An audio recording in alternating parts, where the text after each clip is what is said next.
I'm going to talk about sustainability. And I think the way we think about sustainability is preventing us from solving it. Wow, that's a big statement. And you must be thinking, and I agree it is. Let me tell you why I'm saying this. Because sustainability is not a new concept, it's been around for decades.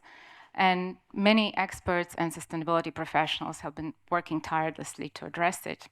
Yet today, we're standing at the critical junction of our existence, with the impacts we're having on the planet are unprecedented and, from a historical perspective, completely incompatible with the notion of sustainable development.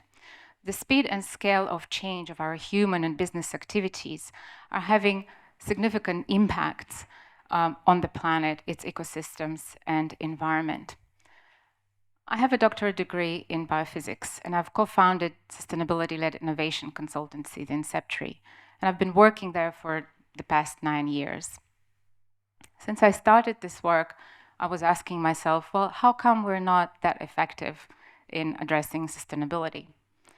My work focuses on shifting the perspective on sustainability and working with our clients to help them develop and implement such projects. When we think about sustainability, often what comes to our mind is this model, and probably because we've seen it many times before. I think it comes from creating shared value framework, and this framework has been proven to be very successful with business competitiveness while addressing sustainability challenges. But had it helped to solve unsustainability? I think in the center of this model is business interest, with profits being internalized and costs being externalized. This model promotes competition and trade-offs that arise from the tension between separates. Let's take, for example, a global multinational company, food and beverage. They wanted to address access to food in poor Southeastern Asian countries. They spared no means partnering with NGOs, governments, and other businesses to bring their products to the market. And they were really successful. While commendable sustainability effort, that's true. But let's see what happened next. Their products are processed, full of sugar and salt, and lack wholesome nutrients. Over time, local population started getting used to consuming this Western diet over their own local diet and started developing Western type of diseases: obesity, diabetes, heart diseases, and cancer. Cities and villages are struggling with the food packaging waste because their infrastructure is not set to deal with such type of waste. So these are the unintended consequences of this approach. Our real world, however, is a biophysical sphere with technological and social systems embedded inside it. Whether we like it or not, our real world is a biophysical system of systems that abides by the laws of the planet. Following this, how can we expect that we can create successful and thriving sustainable economy for all while still being motivated by trade-offs? This model emphasizes the interdependencies between the different systems. It also shows us that there are intricate balance between the various elements within these systems. It's a web of those relationships. And following this model, the sustainable development will look like creating synergetic benefits. It will look like striving for coexistence, peaceful existence between different species within planetary boundaries. I started using systems thinking when I was doing scientific research. I looked at structure of molecules interacting with other molecules within different systemic contexts. And then my systems thinking evolved once I started working in sustainability. I was asking myself, well, I was seeing how people are addressing sustainability challenges and working on them. And I started questioning the fundamental wisdoms embedded in them and rules and how things are being done. And most importantly, I kept on learning. So my favorite systems thinker, researcher, and teacher, Donella Meadows, defined systems as an interconnected set of elements that is coherently organized in a way that achieves something, a function or a purpose. Let's break it down. Set of elements are all various things that we can assess and we can look at and we can measure. We tend to focus a lot on these. These would be the people, the factories, cars on the roads, trees in the forest, and water and aquifers. The interrelationships is a very important word here because it refers to relationships between the different elements. And in a system like ours, for example, it refers to the laws, the incentives and punishments, price signals, flow of information, social contracts, and culture. The goal of a system is a little bit more difficult to define because it is not something that people may think it is or say it is, but rather it is a clear product of systems behavior. We can see it, we can observe it, regardless of what people may think it is. Let's take an example, a basketball team. In a basketball team, the elements are the players, the referee, and the ball. The relationships in such systems are the rules of the game, and the goal of the game is to win. If we change the players, the game will not change significantly. The team may win more often or lose more often, but in essence, it will still be the same game. If we change the rules of the game from basketball to soccer, well, then they will be playing soccer. What will happen if we change the goal of this system from competing with another team to winning to collaborating? They will be playing a completely different game. So when people act in perverse ways that produces unsustainability, it is not a fault of people, it is a fault of systems. Because our systems have incentives and punishments to which people rationally respond. So if the behavior of the system is an outcome of interrelationships and goals and not elements, therefore, sustainability challenges that arise from systemic structure. But we spend a lot of our time dealing with the symptoms of this instead of the root causes of this manifestation. Why is that? There are a lot of examples of sustainability challenges that persist regardless of what we do, such as pollution and poverty and violence. I often being asked, how can we simplify sustainable complex challenges and how can we address them quickly? And the quick answer is, we can't. Have you asked yourselves, why are we addicted to simple and quick solutions? Maybe because it makes us feel like we're doing something meaningful while avoiding painful realizations and personal costs of addressing the root causes of our problems. Sustainability is complex and it's dynamic and it continuously changes. And the way most of us were educated to address complexity is by taking it into its parts and solving it piece by piece. We use linear cause and effect relationships to describe observations. And when we reach an obvious answer, we stop the inquiry process. Let's take, for example, global heating. Well, we know that the global heating is caused by accumulation of greenhouse gas emissions in the atmosphere that arise from burning fossil fuels.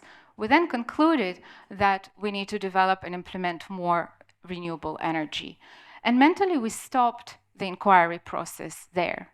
However, if we were to continue the inquiry process, we would discover that the renewable energy is not displacing fossil fuels. It is merely added into the mix, with fossil fuel fraction continuously increasing. So while reductionist approach has its merits in certain areas, it is not very useful in addressing complex sustainability challenges. But there is another way. By putting pieces together and looking how they behave and interact as a whole. And this is the basis of systems thinking. Instead of focusing on events or data, we need to look at the behavior over time to identify patterns. And then we need to dive a little bit deeper and understand and recognize what are the relationships within the system that produce this structure. And after that, we need to go on further inquiry and gather multiple perspectives and shared understandings so we can construct and see the whole. By uncovering the systems and the worldviews that are not serving us well, we can increase the world of possibilities available for us for change and develop sustainability solutions that are effective in the long run. If we go back to the example of the energy that I gave earlier, as systems thinkers, we would examine what drives the energy demand.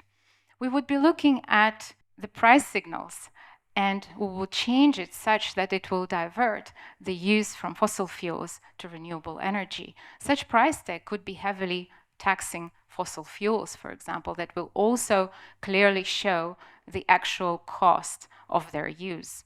Sustainability challenges are complex and continuously changing.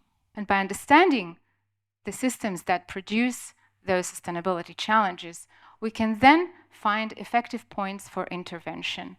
And not just any points of intervention, but intervention in the right direction. Often, system scientists find that the direction of intervention is not something that is very intuitive to people, or rather goes counterintuitively against most people's intuition.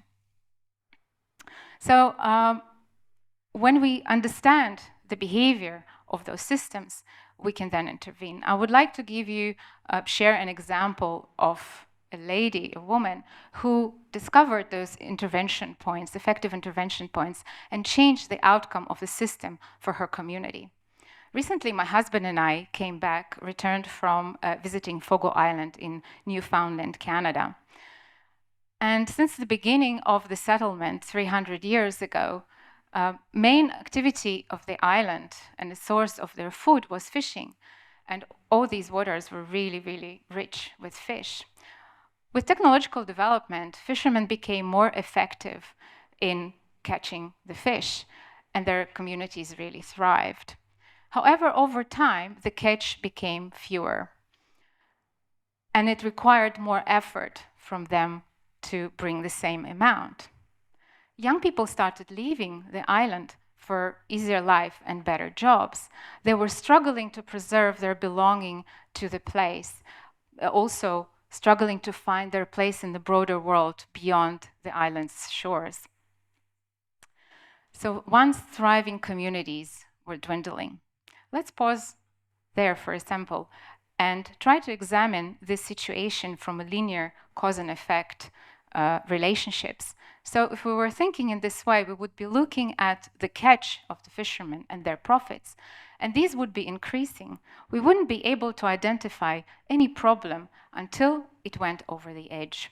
But as systems thinkers, we would be looking at the health of the fishery and the population of fish, and then we would be seeing that the fishery was in trouble and it's about to collapse. So then one woman from the community, Zita Kopp, decided to revive the island. She had an idea that was never tried before. And she said, there is no room for failure. It must succeed no matter what. At the edge of Atlantic Ocean, in the middle of Labrador Current, she built Fogo Island Inn.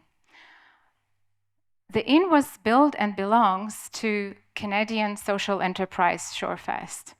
The Shorefest mission is to make it possible for local communities to thrive in a global economy. The mission wasn't to grow the business, and yet it is profitable and it is growing.